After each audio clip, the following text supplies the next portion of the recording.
Saya pernah mendengar, bukan malah sering mendengar soal kurban dihitungkan beroran.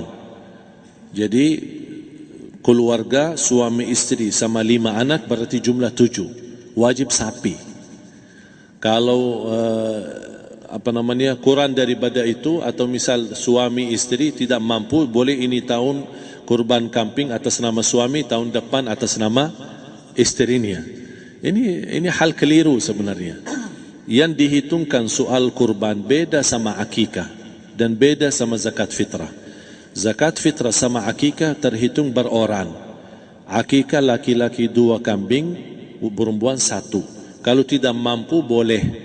Kalau ada kembar laki sama perempuan berarti 3 kambing. Tapi kalau tidak mampu boleh 1 kambing, tidak masalah. Dan tidak ada istilah sekarang saya kurban tapi nanti sisanya seolah-olah ada hutang sama Allah. Sesuai kemampuan kita. Di antaranya kurban. Kurban hitungannya berkeluarga, bukan beroran. Buktinya Rasulullah SAW dan juga cerita Nabi Ibrahim. Ketika Nabi Ibrahim mau sembelih Nabi Ismail, Allah turunkan apa? Mengganti sembelihan Nabi Ismail dengan ekor kambing dari surga. Berapa ekor kambing? 1. Padahal Nabi Ibrahim punya istri 2 dan anak. Ada istri Siti Hajar dan Sarah. Kemudian anaknya Ismail dan Ishak. Berarti semuanya berapa? 5. Kenapa Allah tidak turunkan 5 ekor kambing? Karena hitungannya memang 1 keluarga. Yang kedua, Rasul sendiri sembelih 2 kambing. Pertama, Bismillah atas nama Muhammad dan keluarga Nabi Muhammad. Padahal kita tahu keluarga Nabi Muhammad SAW termasuk keluarga besar.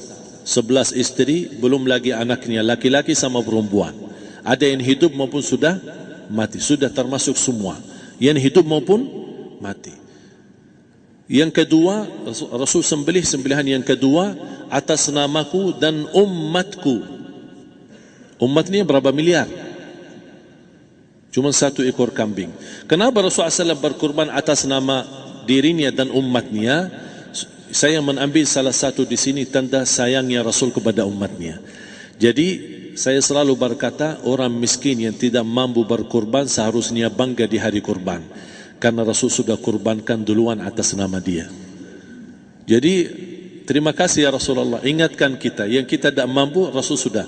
Bahkan kalau Rasul sudah kurban atas nama umatnya yang tidak mampu, berarti sudah terkabul. Kita aja belum tahu kabul atau tidak kalau kita berkurban. Tapi kalau Rasul sudah terjamin makbul. Oleh sebab itu hitungan kurban itu adalah 1 keluarga.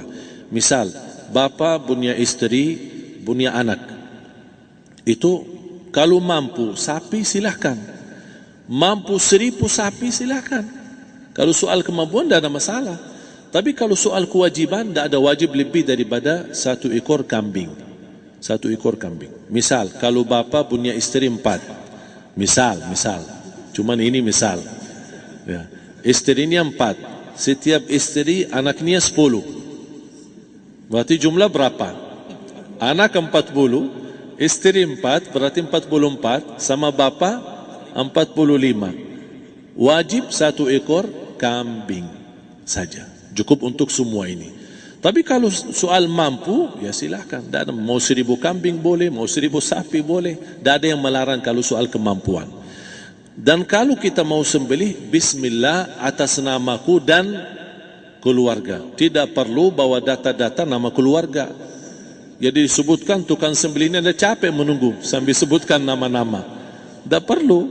Udah Bismillah atas namaku dan keluarga. Termasuk kata atas namaku dan keluarga, termasuk orang tua yang sudah meninggal. Termasuk orang tua yang karena kita adalah hasil daripada orang tua. Itu sudah termasuk, tidak perlu kita sebutkan. Ada sebagian ulama membolehkan kalau kita mampu, mau khusus kambing atas nama orang tua tidak masalah. Kalau kita mampu. Tapi kalau kita tidak mampu, itu sudah termasuk orang tua kita bersama keluarga besar kita. Ini salah satu kenikmatan, dan ini termasuk juga sedekah yang berguna bagi orang yang sudah meninggal di keluarga kita. Wallahu ta'ala. Dan juga masalah panitia, bisa kita mewakili. Kalau kita tidak mengerti sembelihannya dan tidak mengerti cara bagiannya, Tapi ada satu sunnah yang termasuk kehilangan sunnah ini adalah banyak yang tidak mau makan dari hasil kurban. Padahal itu sunnah Rasul. Dari akikah boleh makan, dari kurban pun boleh makan. Bahkan sunnah SAW dibagi 3. Sepertiga pertama dihadiahkan. Maksudnya kata dihadiahkan kepada orang kaya. Misal tetangga saya tapi orang kaya, dia bukan miskin, tapi boleh saling hadiah karena inti daripada hadiah silaturrahim. Ada keluarga kita termasuk mampu, tapi saya kasih, ini alhamdulillah saya sembelih sapi. Barangkali dia tidak mampu cuma sembelih kambing, udah kita dapat daging kambing, dia dapat daging sapi. Tapi dengan niat hadiah, bukan sedekah, karena dia bukan orang miskin yang menerima sedekah. Yang sepertiga yang kedua adalah sedekah. Sedekah itu termasuk orang miskin. Yang ketiga, kita makan sendiri. Bahkan Rasulullah SAW selepas Idul Adha, beda sama Idul Fitri. Sebelum Idul Fitri dia makan kurma, meyakinkan batalan puasa. Tapi kalau Idul Adha tidak makan dan minum sebelum salat, kenapa? Bukan berarti tidak boleh.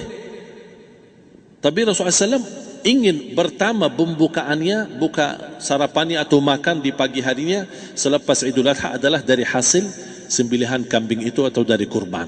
Jadi kita sebagian sedikit. Tapi kalau kita merasa alhamdulillah rezeki saya banyak di rumah, alhamdulillah banyak ada makanan, mau sedekahin semuanya, semua mau sedekahin tidak masalah.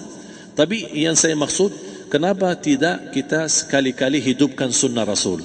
Jadi sebagian, walaupun ada sebagian sedikit lah, buat istilahnya sama sedikit porsi nasi atau apa, karena kita berhak sebagai kita kurbankan lillahi ta'ala, kita berhak menikmati kurban ini yang lillahi ta'ala supaya kita mendapatkan keberkahannya, bukan hanya orang lain. Terus yang kedua ada masalah pembayaran.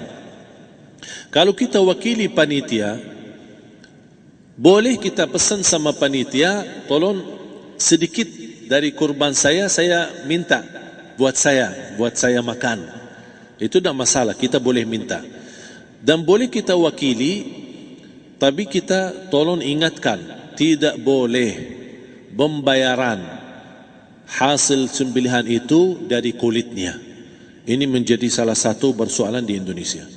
Banyak tukang sembelih datang, ketika kita tawarkan untuk sembelih ini, berapa Pak? Oh tidak apa-apa, kasih aja kulitnya sama kepalanya. Jangan Anda setuju, jangan Anda terima.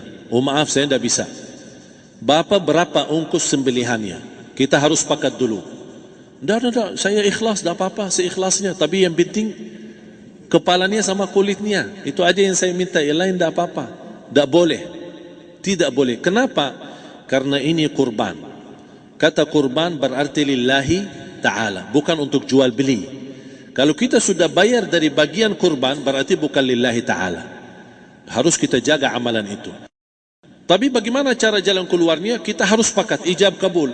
Sepakat dulu, Pak, saya udah begini, saya kasih untuk sembelihan 50.000. Bapak setuju? Ya udah setuju. Selesai kan? Sudah sembelih, sudah potong, sudah semua. Lepas ini semua kita kasih ongkos 50.000 ongkos sembelihannya. Habis itu, Pak, kulitnya sama kepala hadiah buat Bapak. Itu dah apa-apa, dah masalah. Tapi bukan untuk bayar sembelihan.